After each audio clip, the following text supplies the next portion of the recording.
2025 সালের হজ মৌসুমে শিশুদের সঙ্গে নেওয়ার উপর নিষেধাজ্ঞা আরোপ করেছে সৌদি আরব। দেশটির হজ ও ওমরা বিষয়ক মন্ত্রণালয়ের এক বিবৃতিতে এই ঘোষণা দেওয়া হয়েছে।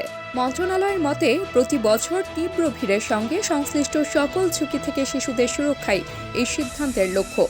শিশুদের সুরক্ষা এবং সুস্থতা নিশ্চিত করতে এই ব্যবস্থা গ্রহণ করা হয়েছে, যাতে তারা হজ যাত্রার সময় যে কোনো ধরনের ক্ষতির মুখোমুখি না হন।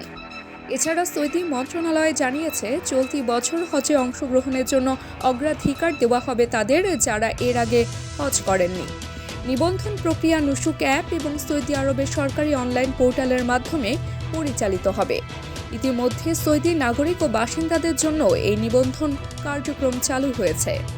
হজ যাত্রীদের তথ্য যাচাই, সঙ্গীদের সংযুক্তি এবং মাহরাম পরিবর্তনের অনুরোধ অনলাইনে অথবা নুসুক অ্যাপের মাধ্যমে জমা দিতে হবে।